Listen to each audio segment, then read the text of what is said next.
Hey guys, welcome back to Jess and Reads Romance. I'm Jessin, and today we're going to be talking about The Viscount Who Loved Me and also An Offer from a Gentleman, because I was so busy last week I did not get a chance to film my review for The Viscount Who Loved Me, so I'm just going to do both of them in the same video. You get a 2-for-1 in this video review. I'm participating in the Binging Bridgerton read-along in anticipation for the new Netflix series Bridgerton, which is based on Julia Quinn's Bridgerton series. I've already done the first book, The Duke and I, and the live video chat that we had on YouTube last week for The Duke and I was absolutely amazing. I had so much fun. It honestly has opened up so much amazing conversation, and we even had a little message from Julia Quinn on that specific scene from The Duke and I, which I thought was like amazing and provided a lot of clarification. So I was so happy that Julia Quinn was nice enough to respond to our lovely host, and it was just so amazing. So I cannot wait for the live review of The Viscount Who Loved Me, and then next week, which is An Offer from a Gentleman. I have made no secret that The Viscount Who Loved Me is my favorite book in the Bridgerton series. It's not like, I hate to say favorite because there's some others that I like hold equal love for, but The Viscount Who Loved Me, when I think of a Bridgerton couple, I think of Anthony and Kate. I love their dynamic. I think it's so fun and so different from the other Bridgerton dynamics, and I just really enjoyed it because I feel like the heroine kind of came out of nowhere. I wasn't expecting this type of heroine for Anthony, but Kate is the perfect match for Anthony, and I am a little bit wary for the live show tonight because this is Saturday. I'm recording it on Saturday. I'm a little bit wary because I know that a lot of people don't like Anthony because he's a little bit of an ass. So some people are a little bit turned off by his personality, but I really love it because the heroine is so strong and stands up to Anthony, does not at all back down whenever he's being asinine. There's some of the most memorable scenes in this book from the entire series, and I can't wait to start talking about it. And I do love this couple so much so that we actually did a whole podcast episode on The Viscount Who Loved Me. This was like my pick whenever we were talking about putting a Bridgerton book on the podcast, and I was like, we have to do The Viscount Who Loved Me because I absolutely just enjoy the banter, the dynamic between these two. It's an enemies to lovers romance, and I guess a little bit of forbidden romance because Anthony is actually initially courting Kate's sister. So very interesting.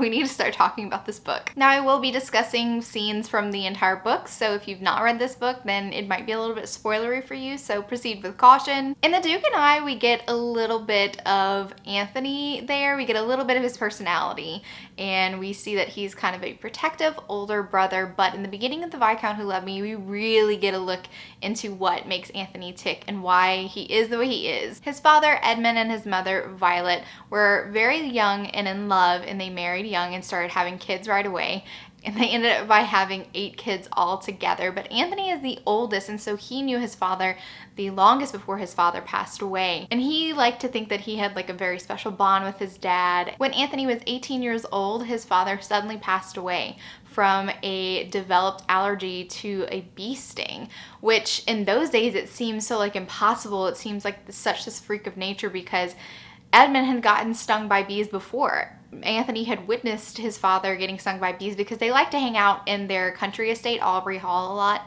Lots of gardens, lots of flowers, and bees are present. So Edmund has gotten stung before, and it was so hard for Anthony and everybody to wrap their heads around that their father was felled by a bee. It seems like such a freak accident. It really messes with Anthony's head. Not only is he the oldest, but his mother is actually pregnant for her final child, for Hyacinth.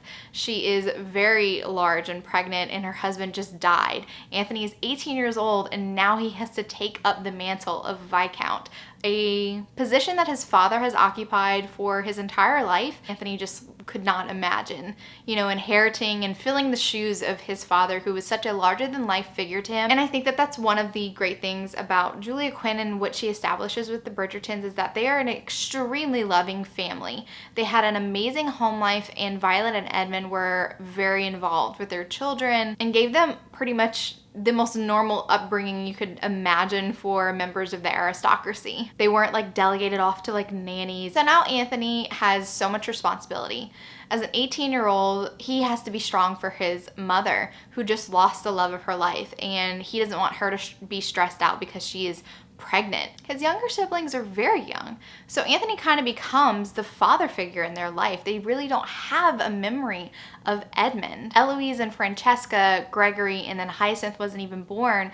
They've all grown up with Anthony as like the authority figure in their life, the man who took on the role of father. So I think that Anthony's backstory and his relationship with his father and how close he was to his father, I think that all gives you a really good sense of why Anthony is the way that he is. He's a little bit arrogant. He is a little bit entitled, a little bit of an asshole, and he's used to his word being like followed.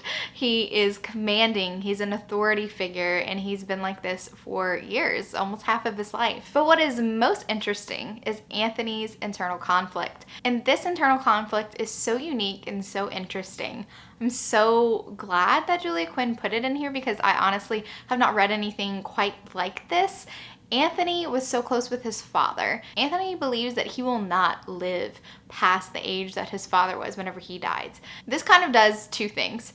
It liberates Anthony to live life to the fullest until he is 39 and will ultimately pass away, as he believes to be true. And he also does not want to leave behind a widow like Violet because he saw how much it devastated his mother to lose the love of her life, and he does not want that. He does not want to marry somebody who is going to be crushed whenever Anthony himself dies. It is fascinating. It might seem a little bit crazy, but I do know people who have lost their parents at a very young age, and their parents were very young when they passed away, and the age that their parents passed away becomes kind of like a sort of milestone, a marker when they have become that age, that year, that very last year that their parents were alive, that age. It's like it holds some sort of significance, so it's not far-fetched that Anthony believes this way. He's a very logical person, but he truly believes that he will not live past the age that his father has lived to. So the problem is he does have to marry to continue on the Bridgerton line. So now he's like of an age where he's thinking about getting married and having a kid to further the Bridgerton line and uphold his duty to the Viscountancy. Viscountancy, is that correct? I don't know. But Anthony has specific requirements for his future bride. He, one, and most importantly, does not want to marry somebody who he is in love with because it'll be that much harder to leave them knowing that he loves this woman and she loves him, and he knows he's going to die, and so he doesn't want to put anyone through that. So he would rather marry somebody who they have an understanding, they have a mutual understanding that they're getting married out of duty and to further the Bridgerton line. He also does not want a airhead. He would like somebody with some brains, and he wants somebody who's reasonably pretty. So whenever he is at White's with his brothers and he's discussing everyday things, he asks his brothers, who is like the diamond of the first water of the season? Like, who is everyone talking about this season? And Colin immediately says Edwina Sheffield. She is like the belle of the ball. Everyone wants her. And so the only thing he really asks is, does she have a brain? And they're like, yeah, I think she does. I heard her discussing like scholarly pursuits with like some other scholarly old person at a ball one time. And Anthony's just like, good, I'll marry her. Just like that. He's like, I'll marry her. Never laid eyes on her, doesn't know what she looks like, doesn't know what her personality is, and he's just like, this sounds great. At the same time that Anthony is having this discussion with his brothers, our heroine Kate is having a conversation with her half-sister Edwina and her stepmother Mary about the season, the upcoming season. Kate's mother died whenever she was very young. She was about 3 years old, and her father quickly remarried to Mary, and they had a daughter, Edwina. Her father passed away a couple years ago, and so it's just Kate and her stepmother and her sister. They're not great, well off financially, so they really have to be economical when it comes to the season. So what they did to economize was to wait until Edwina was old enough to be presented to society, which means that Kate is a little bit older. She's 21 and Edwina is 17, because they only have enough money to like go to London and do all the London things and spend all the money that is required of you to spend during a season one time, and their hopes and dreams are pretty much pinned on Edwina because at least this season her looks, her blonde hair, her blue eyes, and her delicate features are very in vogue. This is what everyone's looking for because, like present day beauty trends change, and Edwina's blonde and blue-eyed appearance is what is going on, and Kate has brown hair and brown eyes, and she's attractive, but just Edwina is receiving the bulk of the attention during the season. Naturally, they're expecting Edwina to be able to marry somebody who has money to be able to help Mary and Kate. But Kate is very protective of her younger sister, and I just have to say, I applaud Julia Quinn for constructing this dynamic between Kate and her stepmother and her sister, because it is, I don't want to say a trap, but oftentimes when you read romance and the heroine has a stepmother and a half-sister, they kind of become the antagonist. The stepmother doesn't like the heroine as much, and the stepsister or the half-sister is vain, and especially if she's considered to be like the most beautiful person during the season. And I really love that Julia Quinn does not do that. Kate has an amazing relationship with her stepmother, Mary. Mary really loves Kate, and she loves Edwina, and she's super protective, and she wants Edwina to marry a nice man who's going to treat her right. Like, yes, we want you to marry well, but also we're not going to just hit you to the first person who has a large fortune. Like, that's not what we want for you. And I just really love that. It's one of the things that I love about the Bridgertons. There's no real like super cookie cutter villains. I think the only exception that I can think of off the top of my head is An Offer from a Gentleman, but that is a Cinderella retelling, so we have to have an evil stepmother in there. So yeah, the rest of the time, I think that these characters are just so dynamic and so different, and not what you would expect, I guess, in typical historical romance. There's always some sort of big, bad evil, but again, just like I said in my review for The Duke and I, these are very character-driven stories. There's not a huge plot that is driving this story along. It is basically the romance that is the huge driver in this story. There's no bigger thing going on during the season. There's no mystery to be solved. It is Kate and Anthony, and how will they come to terms with their internal conflicts, because both of them have something in their past that they're wrestling with. Anthony has, I'm going to die so I can't marry somebody who I love, and Kate also is experiencing a little bit of trauma from when her mother dies, and I'll talk about that a little bit later. Funnily enough, Mary kind of bows to Kate's like right to kind of screen all of the suitors for Edwina. So when Lord Bridgerton shows an interest in Edwina, Kate is like, no, I read about him in Whistledown, and he is a notorious rake, and he gets around town. I don't think he's gonna be faithful to his wife. And honestly, Edwina, I don't know if you wanna marry this person.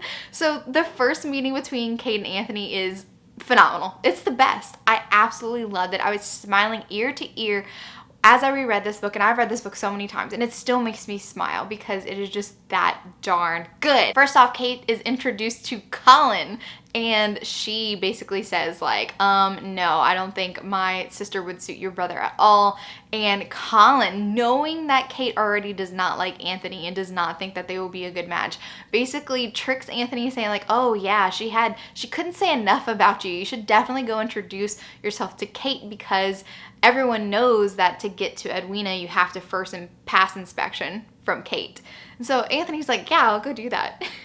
So he goes up to Kate, and he quickly realizes that his brother set him up, because Kate does not like Anthony. She is not cowed by his presence. She is not impressed by him. And he is just so caught off guard by this response, because Anthony's a outwardly pretty likable person. I mean, he has a good fortune. He comes from a very well-off family, and he has a title. And so he's not used to experiencing this kind of like dislike from a woman, especially someone who like he considers to be on the shelf, because she's 21 and she has never been married, and she's never received any proposals. So he's like, oh, I can totally dazzle this spinster. It'll be no problem. And it's just... So this is the start of Anthony and Kate's antagonistic relationship, because Anthony is determined to marry Edwina, especially now that Kate's just like, you're not gonna marry my sister. So Anthony's like, oh, who are you to tell me no? Like, yes, if she wants to marry me, I'm totally gonna marry her, and I'm going to court her, and you can't do anything about it. Another one of my favorite scenes is a callback from The Duke and I. Anthony does show up at Kate's house with flowers for Edwina, Kate, and Mary. And this was kind of like a callback because Simon brought that whenever he was pretend fake courting Daphne, and he saw how much his mother, Anthony, saw how much Violet really enjoyed the fact that Simon brought Violet flowers as well, not just Daphne, the person he was courting. So he was like, well, I'm going to bring it for not only Edwina, but her sister who hates me and the mother, Mary. And it's going to put a smile on their face. And honestly, it really does touch Kate because Edwina is so in demand during the season that she receives bouquets of flowers all the time. And this is the first bouquet of flowers that Kate herself has received. And so there's a little bit of a softening, but like not really. She still does not like Anthony. Also, Kate has a corgi named Newton, and he's a little bit overweight and he's hilarious. It's really funny because Mary, it's not that she dislikes Newton, she just does not like how enthusiastic Newton is about wanting to like be with Mary and like wants to play with her. Anthony pretty hilariously takes control of Newton like nothing, and it's just super, super fun. So even though Anthony is trying to court Edwina, there's tons of time that Kate is actually spending time with Anthony. Mary suggests that Kate goes take Newton out for a walk, and hey, Lord Bridgerton, you should go with her and y'all can go find Edwina in the park. And so they go. And the thing about it is, even though they have this antagonistic relationship, they started off on the wrong foot, Anthony likes it because he's intrigued, and he's always said like he enjoys a challenge. But there's also warning bells going off in Anthony's head because he's like, this is what I'm trying to avoid. This connection that I'm having with Kate, as much as outwardly it looks like they really dislike each other, they super enjoy this banter and like one-upping each other. It's just really awesome. Newton gets off of his lead and Kate cannot catch him fast enough, and Newton goes barreling towards Edwina and knocks her into the river. And Anthony immediately is just like, it's your fault, you couldn't control your dog, and you must have planned this. You must have planned for Newton to like barrel into Edwina and like push her into the river. And another funny thing is Anthony kind of really expects for Kate to not actually like Edwina because Edwina is receiving all the attention, and he just like, there must be some jealousy there. And though we have a little moment later on in the book where Kate does experience a little bit of vulnerability, she really is not jealous of Edwina in like the traditional sense. I guess because Kate just doesn't expect for her to marry, but she does want to get married. She does want to have a family, but she just kind of like set that aside as something that is not going to happen. Edwina is going to be the one who's going to get married, and she and Mary are going to be supported by Edwina's husband. Yeah, so she just kind of like put that out of her mind. So she's not jealous of Edwina. I guess if she would be jealous, it would be jealousy of having the opportunity to settle down and have a family. There is another moment where Anthony displays peak asshole-ish nature, but I honestly really loved it, and I think it tells you a lot about Anthony and a lot about his feelings for Kate, these feelings that he does not want to have for her, but he can't help but have them. It's a ball that the Bridgertons host. There is an opera singer, and guess what? The opera singer is Anthony's mistress. So Kate was trying to like avoid Anthony, and she ends up in his office unknowingly, and then she hears voices and she has no place to go, so she decides to hide under his desk. And so she listens in on a conversation with Anthony and the opera singer, where the opera singer, I forgot what her name was basically saying like, I heard that you're getting married, like you're soon to be married, and I guess that means that our relationship is over. And he was like, not necessarily. I don't plan on being in love with my wife, even though the Bridgertons feel like a notoriously loyal family. Like whenever they get married for love. Anthony's just kind of like, that's not gonna be for me. And this sets off Kate's alarm bells because she's like, no, definitely not. My sister is not going to be married to a man who's not gonna be faithful to her, and he's just admitted that he's not gonna be in love with his wife. And so she's just like, oh, this is fuel to the fire. But also, when we get in Anthony's point of view, his mind is honestly occupied with other things because he thinks he smells Kate's perfume, and he's kind of annoyed with himself for thinking about Kate so much. And he should be thinking about Edwina, but he keeps thinking about Kate, and he's like, I'm even smelling her perfume. Unbeknownst to him, Kate is like right there, and that's why he's smelling her perfume. He does catch her, which I was like, oh my God, I was on the edge of my seat the first time I read this. I was like, is he going to find out that she's there? And he does, and he does kiss her. And there's a healthy dose of passion in this kiss, and Kate's just like, oh yeah, like now you're gonna have to give up going after Edwina. And he's like, well, why? And she says, well, you kissed me, I'm her sister. And he's like, that does not matter at all. And he says some things to Kate that are deliberately being said to put her off him. He is like, there's something going on, there's some sparks, and I'm not denying that, so I need to make sure that she wants to stay away from me, basically. And so he's deliberately pushing Kate away, deliberately being an asshole to her in the hopes that she, you know, leaves and like does not think about him again, because he does not want to be alone with Kate anymore. He does not want any opportunities for Kate to tempt him any more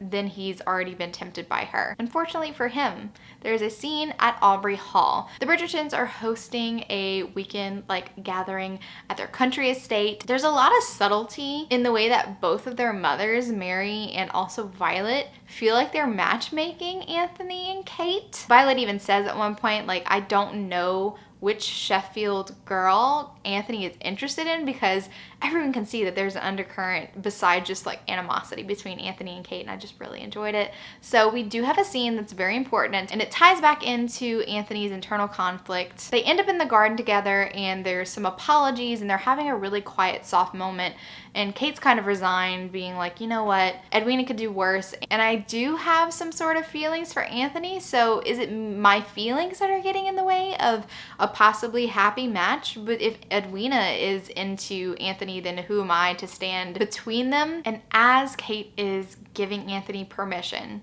to court Edwina and to ask for her hand in marriage, and Anthony is about to respond, and I always wondered what Anthony would have said if the next thing did not happen. A bee lands on Kate and actually stings her like between her collarbone and her boob. And the thing is, Anthony's not afraid of bees. He's like not afraid of them. His father's death didn't inspire fear of bees, but the fact is, Anthony is having feelings for Kate, and though he may not fear bees like for himself, like getting stung by bees for himself, when he sees a bee sting Kate, somebody who he is developing intense feelings for, he sees her get stung by a bee, and he immediately is brought back to when his father died, and he thinks that Kate is going to die.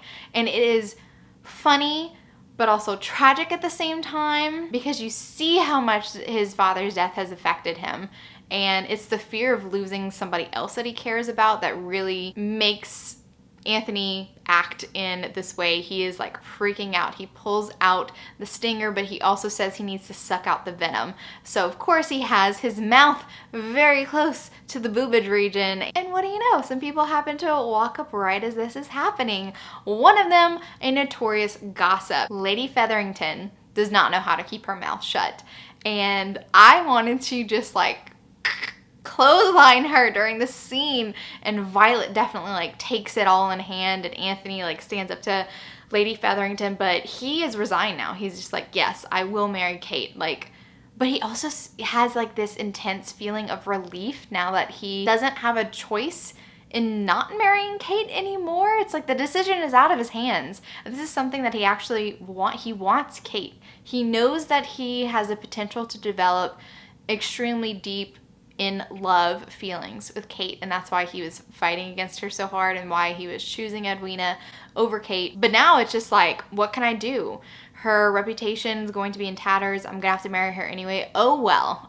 I just will like fight very hard against falling in love with Kate. And that's the beautiful thing about after they get married, is all of the subtle ways that Anthony is unable to continue keeping Kate at arm's length. There's so many good scenes. I didn't even talk about the Pall Mall scene, which is before they got caught in a compromising position, but the Pall Mall scene is one of the most iconic scenes in all of the series, like period. It is amazing, and it just shows you why Kate is such a match for Anthony. But the thing about it is, Anthony has not opened up to Kate about his fears, and also Kate has a little bit of PTSD from the night that her mother died. Eventually, toward the end of the book, Anthony suggests like we need to go talk to Mary. Maybe she will have some information on why you have these nightmares during thunderstorms. And Mary does tell her, like, I can't believe, like, I'm so sorry we haven't talked about this. I should have, you know, made sure that you were okay. But when you were 3 years old, your father told me when your mother was sick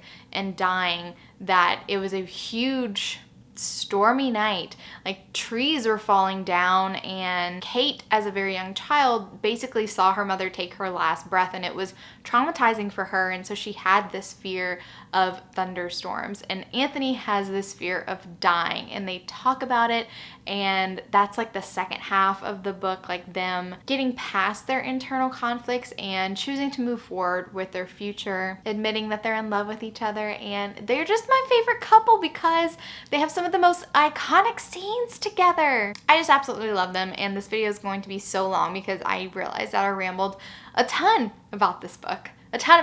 And I can't believe I didn't even talk about the Pall Mall scene. But Kate taking the mallet of death from Anthony during a game of Pall Mall and beating Anthony by basically hitting his ball into the lake. Like, she didn't actually win the game, but everyone's just like, oh, you're the obvious winner because you hit Anthony's ball into the lake.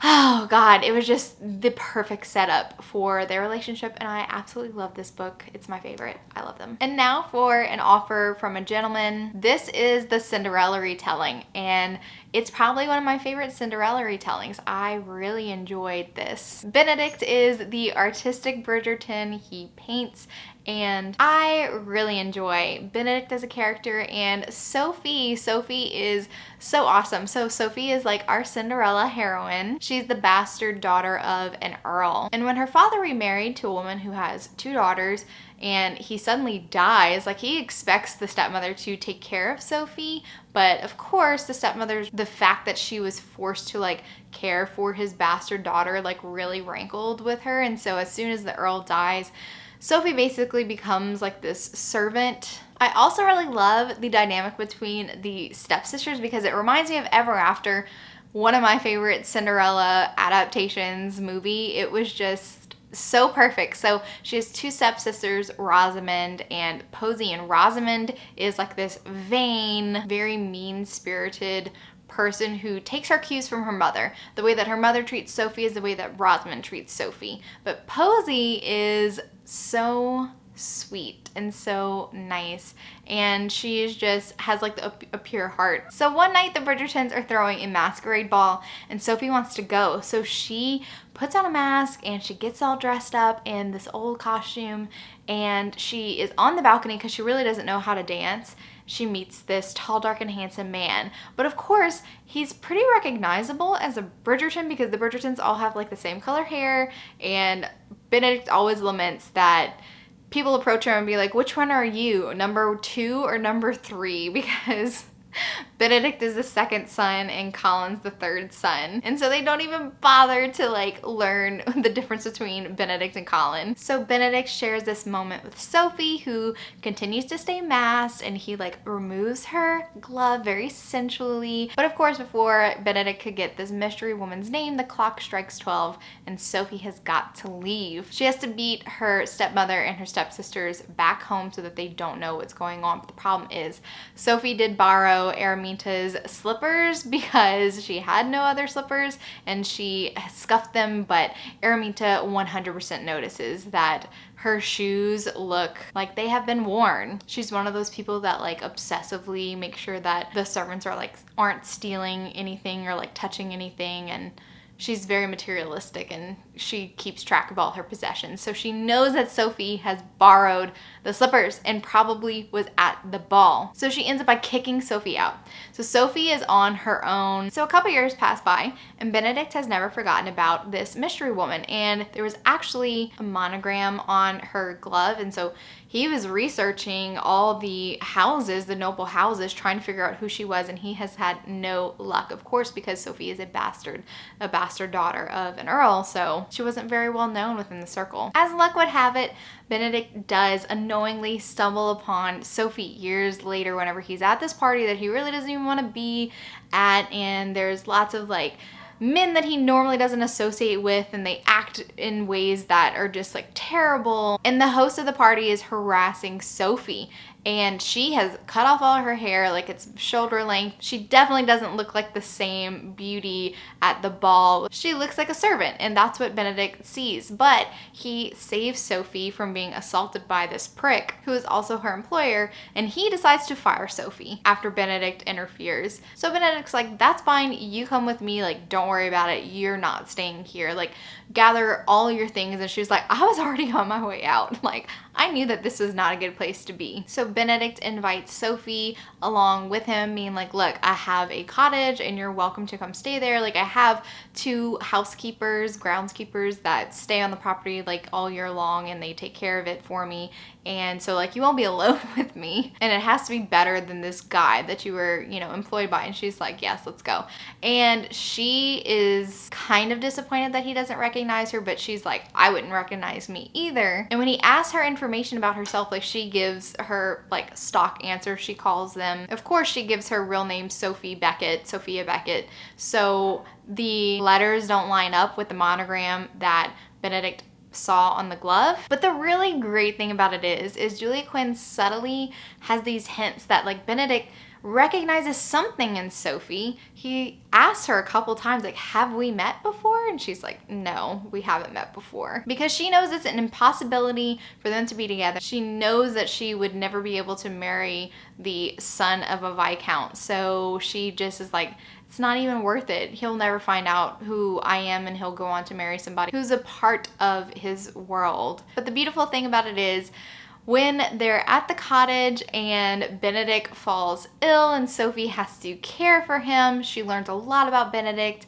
and Benedict starts developing feelings for Sophie, but he feels a little bit guilty because he still is pining after this mystery woman from the masquerade ball who is Sophie.